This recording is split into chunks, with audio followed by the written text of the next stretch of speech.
Israel mengakui mengalami dua kegagalan utama pada sistem Iron Dome. Militer Israel mengklaim bahwa itu menjadi kegagalan yang signifikan. Mengutip Al-Mayadin pada 3 Februari, hal itu menurut laporan dari sumber utama saluran 12 Israel pada Minggu 2 Februari 2025. Lebih tepatnya dilaporkan bahwa hasil investigasi operasional yang disampaikan Kepala Staf Herzi Halevi soal kinerja sistem udara Israel selama peristiwa 7 Oktober mengungkap kegagalan signifikan dalam respons Iron Dome. Hasil investigasi mengidentifikasikan dua kegagalan utama yang menyebabkan ketidakmampuan sistem untuk mencegat roket secara efektif.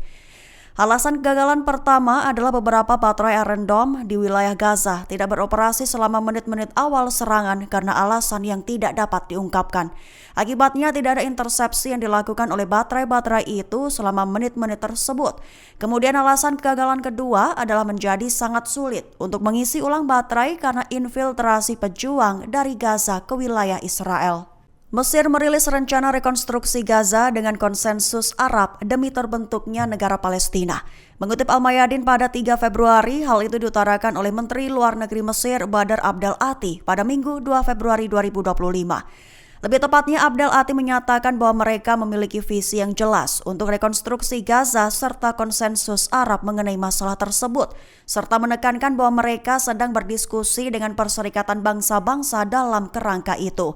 Hal ini disampaikannya dalam konferensi pers bersama dengan Menteri Luar Negeri Djibouti Mahmoud Ali Yusuf.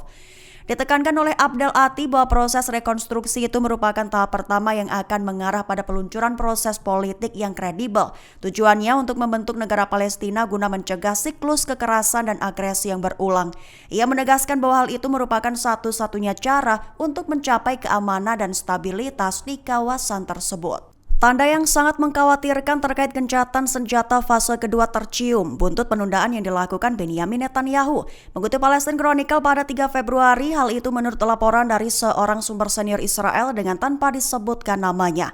Lebih tepatnya, sumber itu mengatakan bahwa penundaan itu adalah tanda yang sangat mengkhawatirkan mengenai penetapan fase kedua kesepakatan gencatan senjata. Mengingat Netanyahu telah memutuskan untuk tidak mengirim tim negosiasi ke Qatar untuk melakukan pembicaraan. Terlebih mengenai tahap kedua dari kesepakatan gencatan senjata sampai setelah ia bertemu dengan Presiden Amerika Serikat Donald Trump. Laporan itu mengatakan Netanyahu lebih suka menunda tindakan apapun hingga setelah pertemuannya dengan Trump. Adapun Netanyahu akan memulai kunjungan ke Amerika Serikat pada hari Minggu. Turki akan mulai mendirikan 2 pangkalan militer di Suriah, mengerahkan jet tempur F-16 dan menyediakan pelatihan serta peralatan militer. Mengutip Al-Mayadin pada 3 Februari, hal itu diutarakan oleh seorang sumber Arab yang tanpa disebutkan namanya. Pendirian 2 pangkalan militer dan menempatkan jet tempur F-16 diharapkan agar Turki dan Suriah menandatangani perjanjian pertahanan bersama. Berdasarkan perjanjian itu, Ankara akan mendukung Damaskus jika menghadapi ancaman tak terduga. Menurut laporan, perjanjian itu juga mencakup ketentuan bagi angkatan bersenjata Turki untuk melatih tentara Suriah dan pilotnya. Juga rencana membangun 2 pangkalan militer di Suriah, tempat mereka akan menempatkan 50 jet tempur F-16. Namun hingga laporan diterbitkan, pihak berwenang resmi belum mengomentari laporan ini. Serangan intensif dikabarkan telah terjadi di tepi barat. IDF disebut telah melakukan pembunuhan dan penangkapan massal hingga bentrokan hebat. Mengutip Palestine Chronicle pada 3 Februari, hal itu diumumkan oleh pihak tentara Israel pada Minggu 2 Februari 2025. Lebih tepatnya, Israel mengumumkan bahwa tentaranya telah memperluas operasi militernya di tepi barat bagian utara. Itu dilakukan sebagai bagian dari kampanye intensif yang mencakup pembunuhan, penangkapan massal, dan bentrokan hebat dengan pejuang perlawanan Palestina.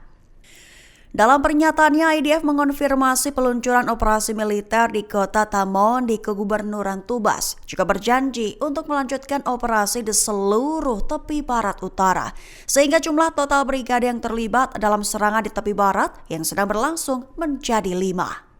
Sebanyak 70 anggota Hamas baru saja dibebaskan oleh Israel. Namun mereka dikabarkan adalah puluhan anggota Hamas yang dideportasi ke Mesir sebagai bagian dari perjanjian gencatan senjata. Mengutip Tribun News pada 3 Februari, kabar itu menurut sumber utama media Israel Yediot Ahronot baru-baru ini.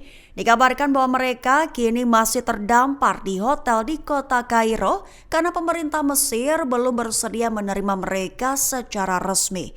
Seorang pejabat otoritas tahanan Palestina menyatakan bahwa tidak ada satupun negara Arab yang bersedia menerima, bahkan satupun dari mantan tahanan Palestina yang dideportasi. Lebih lanjut, pejabat itu mengklaim Turki sudah bersedia menerima eks-tahanan dari Yerusalem, namun negara itu disebutnya akan terlebih dahulu meninjau latar belakang mereka. Kabar itu digambarkannya sebagai berpindah dari penjara Israel menuju ke penjara Mesir. Sebatas informasi saja, pejabat itu menyampaikan bahwa para pemimpin Hamas masih tetap bungkam mengenai persoalan tersebut. Perlawanan tepi barat menghujani IDF memakai peledak rakitan atau IED di Jenin. Perlawanan mengklaim mengenai sasaran secara langsung. Mengutip Al-Mayadin pada 3 Februari, hal itu diumumkan oleh pihak perlawanan secara resmi pada 3 Februari 2025. Lebih tepatnya, Brigade Silat Al-Harithiyah Jenin di bawah Brigade Al-Quds bentrok sengit dengan pasukan Israel di Silat Al-Harithiyah, menembaki infanteri dan kendaraan musuh dengan akurat. Pejuang perlawanan meledakan IED sijil di kendaraan militer diklaim mengenai sasaran secara langsung. Selain itu, mereka juga menanam ranjau sijil dan KJ-37 di jalur masuk kota yang dilalui kendaraan Israel. Juga menargetkan IDF dengan rentetan tembakan selama serangan di kota Nablus, tepi barat. Bahkan mengklaim berhasil meledakkan alat peledak berkekuatan tinggi, menargetkan unit infanteri Israel sembari melepaskan rentetan tembakan ke arah mereka. Download Tribun X sekarang, menghadirkan lokal menjadi Indonesia.